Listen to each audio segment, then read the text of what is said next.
line. Out comes the Chargers as they'll go on offense now to start this third quarter. They have the lead now. They'll be looking for some separation here as we begin the third quarter. I like the way you term that, because now I think they go a little bit deeper into their playbook. They like what they did in the first half. That worked okay. But in order to get the separation that you just talked about, change things up a little bit. Change your tendencies. Try and hit them a little bit more with some things they didn't see in the first half. Let's see if they do just that. Just 1 yard to go here on second down. Now a 10th carry for Melvin Gordon. Give him 3 yards and a fresh set of downs. Tough day, tough sledding right there, and it's been that way the entire game. Not a whole lot of room to ramble for him. Yeah, you're right. It's been that way all afternoon. Didn't get a whole lot better there.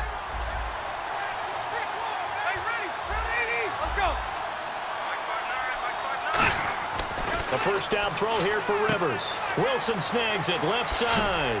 And he'll be taken down, but not before he gets into enemy territory. He got 18 yards out of that one, and it gets him a new set of downs. Well, that's what you're looking for when you want to throw the ball downfield. You want one of those guys who can play out on the perimeter, can play out wide, who can not only get open, but when they're covered, can uncover themselves downfield and create catches. Now Gordon on first down, and able to push forward for right around 3 yards down to the 42. And third quarter here, you've got the lead. This is where that strong run game can really benefit you. Stayed in bounds there, kept the clock going. I like all the points you just made there. And if you throw the football and it's incomplete, now you've stopped the clock and you've helped out the guys on the other side of the ball. So keep it in the hands of those runners. Keep moving it. Keep grinding the clock. And he fires one that's intercepted. Picked off by George Iloka. First possession of the third quarter, an interception, so maybe a second-half tone setter. Indeed, and not the tone they wanted to set. That's the equivalent of running out the wrong door and running into your pool instead of running out onto the field. A real dud for that one. Has that happened to you before? No, but I've heard stories about teams actually doing that back in the good old days. We got three, fellas. We got three. 380. 380. 57. Their D gets the INT. Now he rifles one that's intercepted. Picked off by Denzel Perryman. And his guys will take over at their own 44-yard line. And now San Diego getting set to go. Looked like they had something going last drive. Then the interception happened. Will they recover?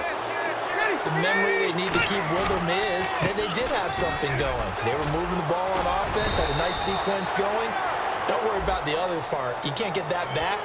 Let's go back to what you were doing well before. I thought you were going to say they need to have no memory, but remember the good part, forget the bad. I like that even better.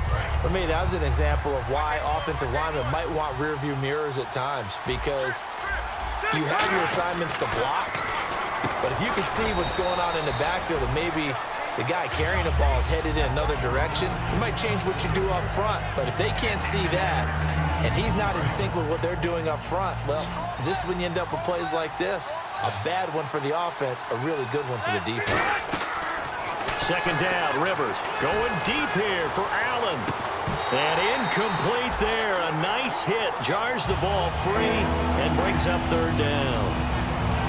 On every offensive coordinator, every play caller sheet, they have about 5 or 6 plays per game that they call shot plays or big plays. And you don't get many opportunities to dial them up. And they just did. And they drop it with a great chance to make a big play. That's going to hurt. And Wilson has it. And he's going to get this down to the 35-yard line. The 21 yards there as they convert on third. And that's one of his advantages of a passer, is it not? With his height, setting back there in the pocket, firing it over the middle, he can really see everything clearly. It is, and I know that other quarterbacks get it done different ways, all right? You don't have to be his height to make a great play. But what he does is he takes away having to make those slide steps in the pocket to find angles to throw the ball through. He just throws right over the top of it because he can see everything, and sometimes that saves time and gets the ball to a receiver quicker. Ronnie Hillman in there. He gets the carry. And he is swallowed up right at the line of scrimmage. Calling no gain on the run there, and now they'll be looking at a third down. And he got off the end there very quickly to make that play. Yeah, it was almost like the bullet train, wasn't it? I mean, just zoom, quick, quick, quick, and what a terrific play, holding him to no gain. On third down, Rivers. Oh, he's got a man wide open, complete. And they convert on third with a gain of 22. Well, clearly one of his advantages as a passer is his height. Sit back in the pocket, fired over the middle. That makes things tougher defensively, doesn't it? It really does, because your goal is to move the quarterback off his initial spot when he gets his drop back completed. But when you have that type of height, he can stay in there if he's willing to take the hits and just fire over the top, which saves him time and actually completes a play a little bit quicker than it normally does for a quarterback that has to slide and find open space to throw. They come out here in the eye. Rivers to throw this time. And he'll be hit as he releases it, and that'll fall incomplete. Pretty good coverage there, and both of these defenses, they've had good coverage throughout this one. No doubt about it, and in today's NFL, where we're used to a bit more scoring, this feels almost like a well-pitched game in baseball on both sides, where the tension continues. And nowhere to get away. Rivers is dropped. Carlos Dunlap in there for sack number 85 of his great career, moving him past Hall of Famer Howie Long on the all-time list. And Bullock will put this one through, and the drive will wind up yielding 3. So the drive stalls out, but they are able to put 3 points on the board. Yeah, just a yard or two shorter than an extra point, so no problems converting there. This will be taken to the back of the end zone. And the decision to bring it out is going to cost him about 7 yards all told, as he's taken down back shy of the 20. Cincinnati now ready to take the field. And last time, one play interception, so this offense, they should be fresh. That's a good way of putting it. And I can't wait to see what they decide to do with play calling, because a one-play drive where you throw an interception, a lot of people think the very next time out, run the football, don't give them a chance. Maybe play action? I think maybe you go play action, show your quarterback. And he's going to be intercepted a third time. A great read, and it's picked off. And they have the football that will set up shop at the 33-yard line. And now San Diego getting set to go. And they're not going to play this conservative, I don't think. They had the field goal last time, and they're up, but they're looking to put a drive in the end zone. Oh, I agree with you totally. No one goes out on the field and says, all right, let's just settle for 3, except in certain situations, trying to ice a game, that sort of deal. Most of the time, it's end zone, and that's what you're thinking, and I believe that's exactly what they're thinking as they begin this one. Yeah, no quarterback ever goes out there saying, hey, let's get 3, right? Not one that I've ever met. How many times do we say in this game that speed kills, and it does it in so many different ways? In this case, you got a back who's quick and shifty, can make moves, make people miss, but also gets to and through a hole before it can close down. That's some of the benefits of that speed, not just outrunning people in the secondary, and that led to a really nice game. One man in the backfield is Gordon. He'll get the football here. And he'll get this one down to about the 17. And give him 4 yards there. It'll be 2nd and 6. Not a run that you're going to write home about, but still a good first down run. That's what an offense calls staying on schedule. 3 to 4 yards on first down, you're set up very well for the rest of the drive. Rivers now on 2nd down. He's going to flip that out to the flat. It's complete. And he'll go down here at the 12-yard line. It's a gain of 5. And that is going to set up a 3rd and 1. Looked like a pretty good, safe play right there. No, he's had trouble with the interceptions in this game there. Hits his guy out in the flat. Yeah, so many times we hear quarterbacks and offensive coordinators talk about in your progressions, you're either throwing the touchdown or you're throwing the check down. But earlier in the game, it was touchdown or interception. Now he got to the check down, a nice safe throw, and a good one.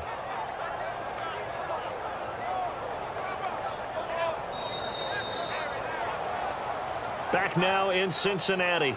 It's Charger football, and they've got the lead as well as we begin the 4th quarter.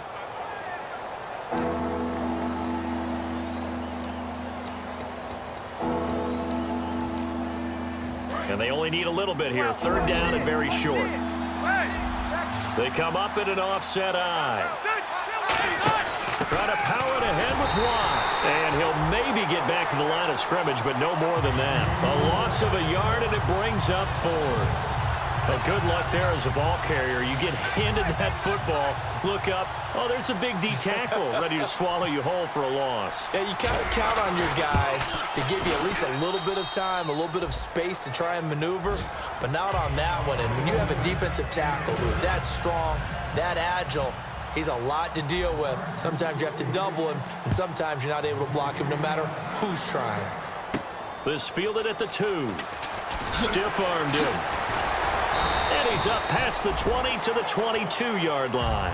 The Bengal offense now gets set to head back out onto the field. And last time wasn't pretty. One play and an interception. We'll see if they can do better. I want to see if they want to go ahead and throw the ball again now on this drive after what happened on the last one. Throw it on the first play. Give the quarterback some confidence. See what happens. They go back to the air here after the INT on the last drive. With a catch made, it's Tyler Boyd. It's a pickup of 21. And the Bengals are going to have a first down.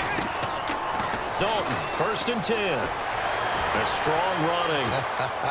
Eluding the pressure right. And he'll get it out a couple yards shy of midfield at the 48. Give him 6 on the play, and that'll make it a 2nd down. And now they're in the hurry-up. 2nd down, Dalton. Oh, the ball comes out on the hit, but they'll say it's incomplete. Greg Olsen was the intended target, and it's 3rd and 4. It's a tried-and-true formula, and I don't think it'll change for as long as we play football. If someone's trying to throw the ball and you can put pressure on them and make it tough, that's only going to help your defense. Yeah, he's since being hurried. He got rid of it before taking the hit, but incomplete. And able to find Green. And he will have first down yardage as he's brought down at the 41. And a 2-score game, obviously, every play, every 3rd down, like we saw there, magnified, big pickup. It was a huge pickup. What they really want, though, is to not even get to 3rd down. They've got to maximize time and conserve as much as possible. And it pops free. The collision there jarred the ball loose and brings up 2nd down. So they're still at the original line of scrimmage here. 2nd down and 10.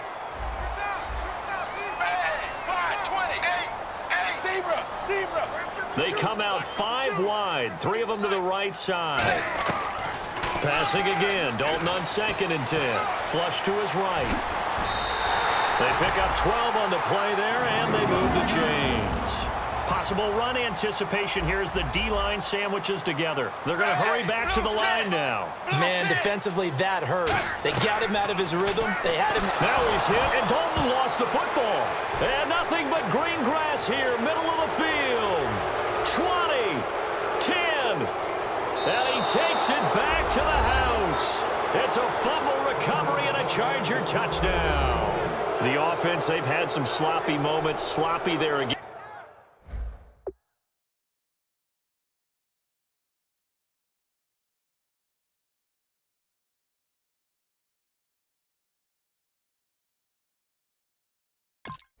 On that one, and it could be the backbreaker. From a defensive perspective, if the offense is going to be sloppy, you've got to take advantage of that. And that's what they've done all game long.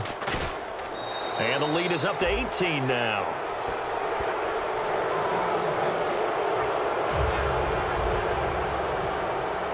And you can bet they're preaching 2 hands on the ball here as the kick's away following that fumble return.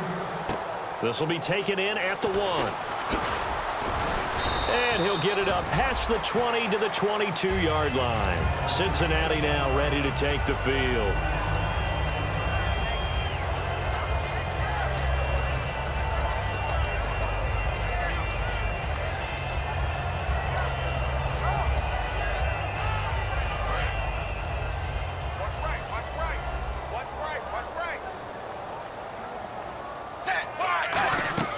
First and 10 for Dalton. And the grab by Croft. And he's brought down, getting this one up to about the 35. That one goes for 13 yards, and it moves the sticks. And when you're playing a quarterback with some experience and some moxie, you enter the danger zone when you decide to blitz him, because if he's able to diagnose as he did on that play, he can hurt you downfield. He reads defenses so well, doesn't he? He really does, and the best part about that play for him I don't think that was his primary target. I don't think so either. I think he had the read, figured out where the blitz was coming from, and went to a secondary target for a really nice game. Unable to connect on the first down pass play. Now it's second down.